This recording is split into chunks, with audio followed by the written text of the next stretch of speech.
Ayan, grabe naman mga Q, nakakagulat naman 'tong post na ito ni Sir George, oh. 'Yan ang sabi po niya dito mga Q, "Sorry kayo sa tanan, mo-resign ko ugma hasta security, daghang salamat." So ang ibig niyang sabihin guys, magre-resign na daw siya mga Q, sa hindi pa natin alam kung ano talaga yung, rason mga Q. Nakakagulat naman guys. Kasi yung post na yan mga Q, dun na sila sa hotel, sa Kabadbaran. 'Yan, pagdating nila dun, agad-agad nag-post po siya guys. Pero bago siya nag-post ng, ah, message na 'yan mga Q, gumawa muna siya ng video mga Q. So ito guys, panoorin niyo 'to, itong video ni Sir George mga ka-Q, na sinasabihan niya yung mga kamag-anak na wag nang makialam sa issue dahil sila daw yung naiipit mga Q. So ito guys, pakinggan natin. Ang gabi sa inyo tanan, especially sa mga may suporta ni Elias GTV Band. O sa ako mga pamilya, side sa akong mama o sa akong papa o akong mga parente. Pwede ayaw na mo pakialam sa mga issue sa ilang pamilya side by side. Labi na is, pamilya ni Elias o sa mga kay ano. Kami mo naipit. Naglibog may kaasa may mo lugar. Anyway, wa mo kahibalog unsay tinuod nga panghitabo. Pwede ayaw na mo pang lockdown, ayaw mo panghilabot, ayaw mo pangaway ha. Kay kita doon natin magkanya-kanyang pamilya ug walay perpekto sa kalibutan. Daghang salamat. Ayan. So, yun mga Q yung sinabi po dito ni Sir George sa video niya. Then, nag-post siya kaagad ng, yun nga, na magre-resign na daw mga Q. Yan, hindi natin alam mga Q kung ano talaga yung totoong nangyari guys. Grabe. Yan, mukhang hindi prank to mga Q yung nangyayari.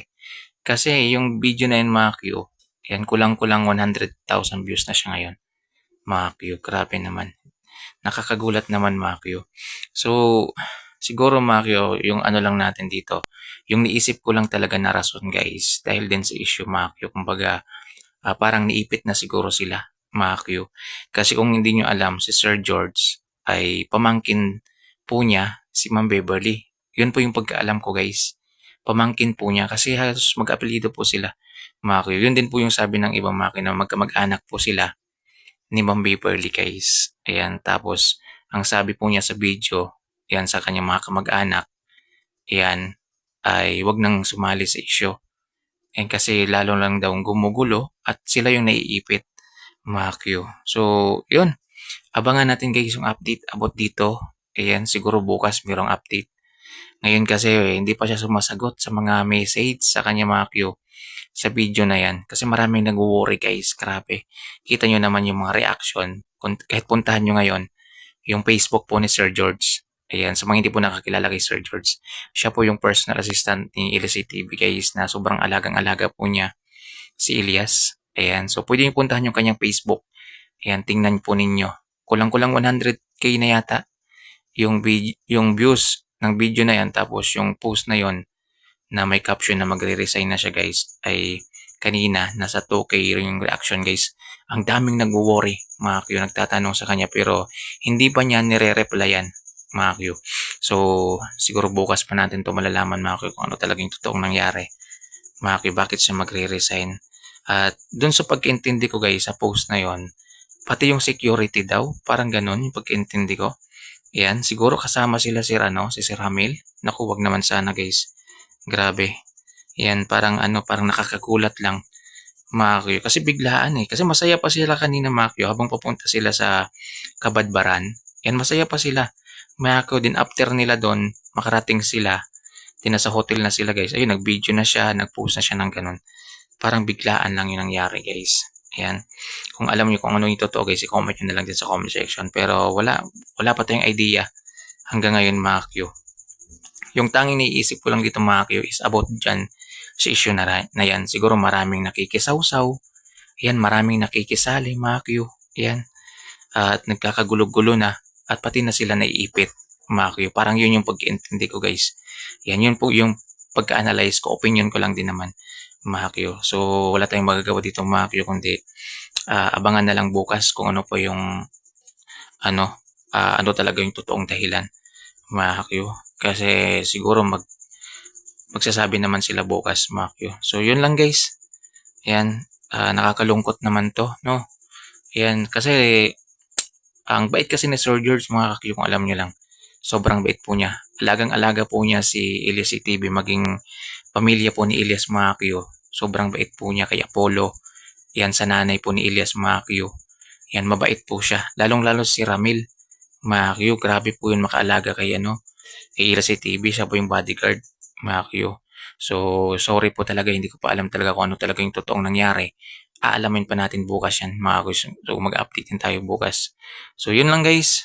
Ayan. Ngayon kasi, dun yung concert ngayon sa Kabadbaran ng LCTV. Grabe naman. Hindi pa nga nag-uumpisang tumugtog yung banda Maki. Ito na. Meron na kaagad na balitang nakakalungkot.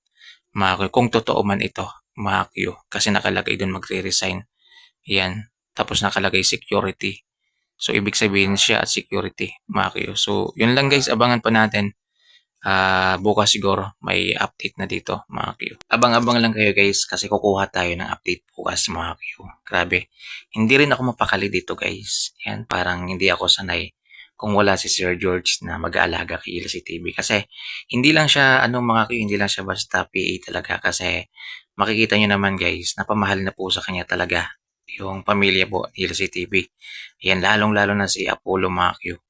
Ayan, at syempre tayo mga Q. Yan, pag wala po si Sir George, nakakapanibago. Pero sana ipagdadasal ko talaga na prank lang ito guys. Na prank lang to. Yan, ipagdadasal ko talaga ngayon mga Q na prank lang tong nangyari na to. Yan, na joke-joke lang to. Katulad nung nangyari kay Sir Kinji. Mga Q. Kasi hindi talaga maganda guys. Yan, para sa akin, hindi talaga siya magandang biro. Sir George, bakit ka nagbibiro ng ganyan? Bawiin mo na yan. Sir George, hindi kami sanay na wala ka sa tabi ng idol namin at saka ikaw na po yung nakakakilala talaga kay Ila CTV. Kahit paano alam mo na kung ano yung mga pangangailangan niya. Yan, so sana wag mong iwan yung idol namin. Ayan, sana dyan ka pa rin sa tabi niya. Ayan, nakasubaybay, nakaalalay, Sir George. Ayan, at pati na rin yung mga security guys, si Sir Ramil. Ayan, kitang-kita nyo naman ha, sobrang lapit na po ni Elias kay si Ramil, mga Q. Ayan, nakita nyo yung intro nila dun sa isang concert ni Elias na nakahiga po si Elias kay Sir Ramil. Ayan, o, di ba? So, parang magkapatid na po talaga yung turingan nila, mga Q. Siyempre, sa araw-araw ba namang nagsasama, mga Q. Ayan, kaliwat kanang gig, sila yung magkakasama, siyempre. Kumbaga yung kanilang, sa isa't isa, guys, na-develop na po talaga yung kanilang samahan, mga Q. Kaya sana, prank lang to. Ayan, sana bukas merong magandang balita, mga Q, at huwag magtuloy na mag-resign to si Sir Ramil, mga Q. So, yun lang guys. Ayan, grabe naman. Hindi na naman ako makatulog nito, mga Q. Ano na naman yung iisipin nito ni Elias guys? Matutulala na naman yung idol natin kung totoo to, mga Q. Pero sana hindi totoo guys. I-pray po natin na hindi totoo, na prank lang to, mga ka-Q, yung sinabi ni Sir George. So, yun guys. Abang-abang lang tayo bukas sa mga update natin ha.